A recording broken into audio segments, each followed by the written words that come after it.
Peace. Welcome back to my YouTube channel. For those of you who don't know, it's your boy Vic Slang Hope. And I got another video for y'all. So I just wanted to go live real quick. I know when this situation first happened with the shooting with the subway guy. I didn't really make a video about it. I didn't really talk about it. I was just kind of like, just letting it play out. But I've been thinking about it. And I felt like I should probably make a video and talk about it briefly. It's not going to be long live. I just wanted to share some of my thoughts with my viewers, right? For example, for those of you who might not know what a false flag attack is, a false flag operation is an act committed with the intent of disguising the actual source of responsibility and pinning the blame on another party.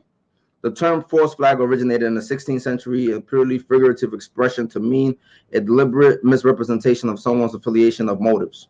So when I mention false flags, I think about 9/11, right? How 9/11 was a false flag, meaning it was something that happened, and then the blame was placed on certain people in order to justify an action.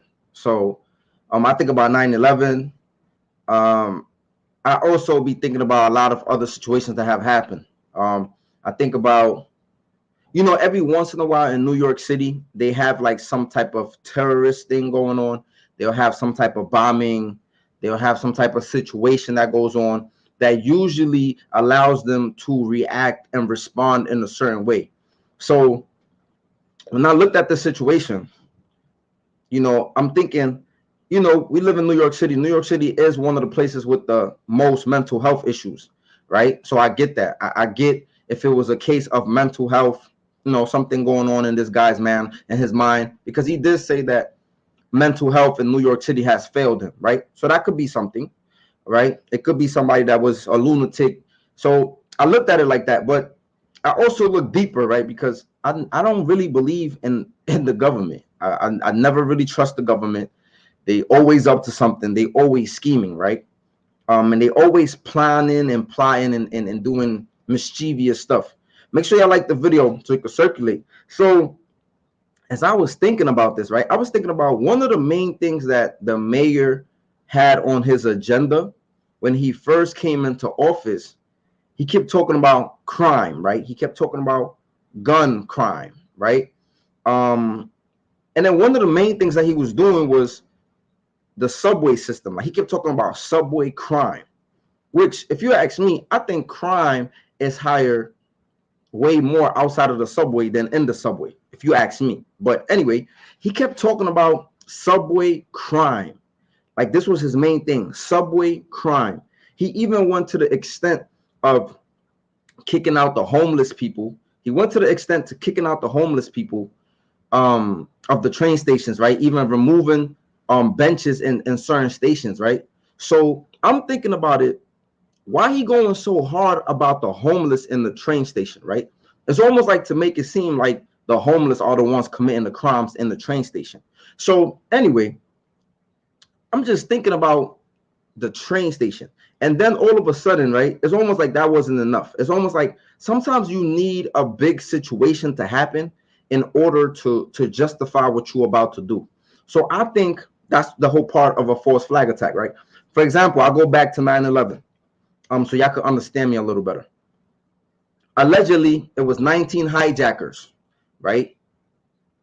And 17 of them was from Saudi Arabia during 9/11.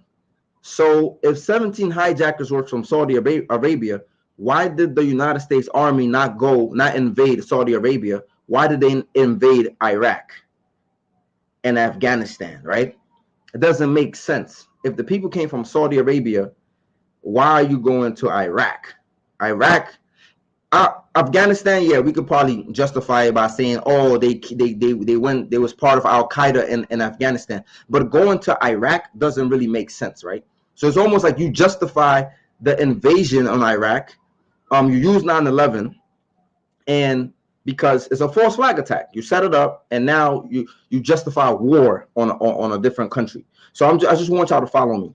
So this whole mayor was talking about the train station. He was kicking out the homeless off the trains.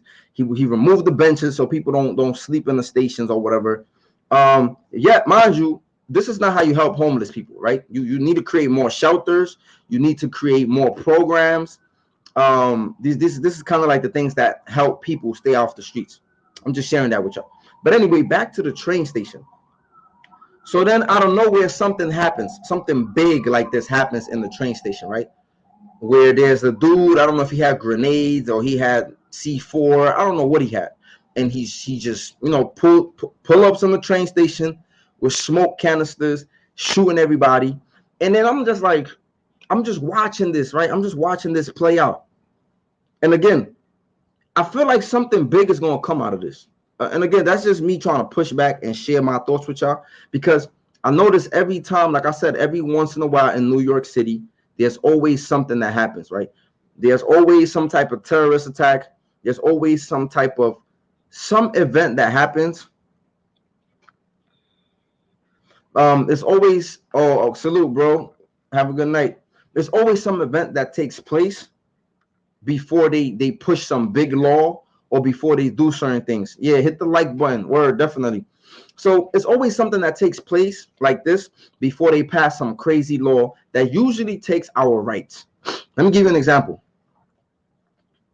When you go on the train, right, there's always an announcer that says large backpacks are subject to search by the police department, right? This is unconstitutional.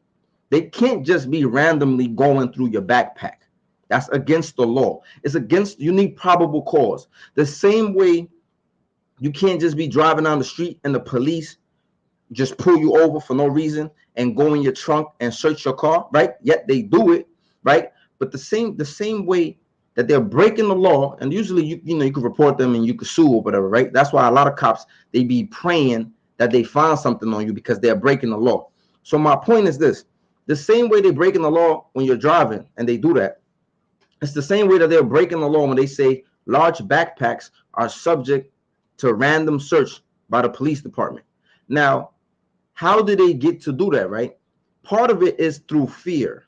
So they instill fear in the people, right? So they allow certain things to happen, or they set them up, or they orchestrate things like this, right? That's why it's called a false flag attack. They orchestrate events and stuff like this to happen. And then once they happen, the people get scared. The normal train riders, they start getting scared. They start asking for more police. They start asking for more protection. They start asking for more things. And as they ask for more things, they're slowly giving up their rights. So these are some of the things that are going on. Make sure y'all like the video so it could circulate, not for me, just so other people could, maybe I don't know, maybe it's something there. Maybe it is worth having a conversation about it, right?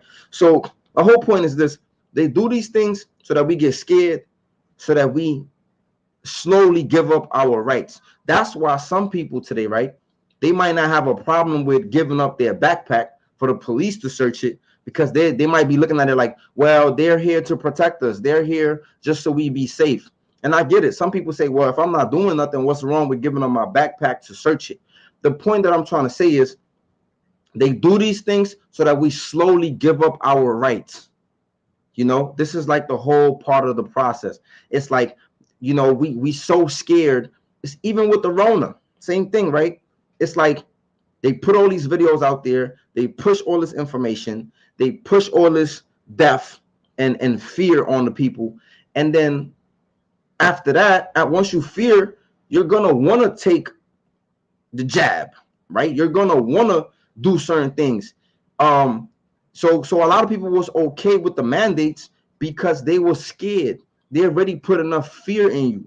So now, even if you didn't believe in it, now you're so scared because you watch so many videos and so many different things that you're just going to do it, right? So a lot of times the government does a lot of things. They use a lot of fear tactics, the same way they try to use fear tactics then, in order to get us to concede and give up our rights. So I don't know. That was just my thoughts. That was just me thinking about this as I was sitting back and just watching it play out. So, like I said, I feel like it could be two things. It could be really this dude really has some mental issues, or I feel like this could also be some false flag attack, where somewhere along the lines the mayor office in the city is trying to bust a bigger move when it comes to the train station. So I don't know what y'all think. I don't know how y'all feel about it, but I just, like I said, I don't trust the government. They really don't care about us. They always, it's about money, and it's about interest, and it's about, just trying to control people, I believe, in a sense. So that's just my thoughts, but I'm not gonna be here long. I just wanted to share that with y'all as I was sitting back and watching everything play out. I didn't want to just rush and drop, the video, and because I just wanted to really look at the whole situation. But I really do believe there's some going on. There's some that's going on between the whole train station, the mayor, this whole fight on crime. If you notice, most politicians and most presidents or candidates, they're always talking about fight crime, like hard on crime, right? So just be mindful, because I think New York is definitely going to change in certain ways. So just pay attention. Just pay attention to what's going on. Hey, Kathy. So just pay attention. And let me know what y'all think in the comment section. I'm about to get up out of here, but I'm also gonna make a video about stop and frisk. And I got some numbers, some stats from around the time that stop and frisk was stopped. For those of y'all who believe we need stop and frisk, I'm gonna share some numbers with y'all so that y'all can kind of like see how stop and frisk really didn't really help much. So let me know what y'all think in the comment section. Like, comment, subscribe, share so the video could circulate, and let me know y'all thoughts. Peace. Have a good one. Stay safe. Keep your eyes open out there. Word.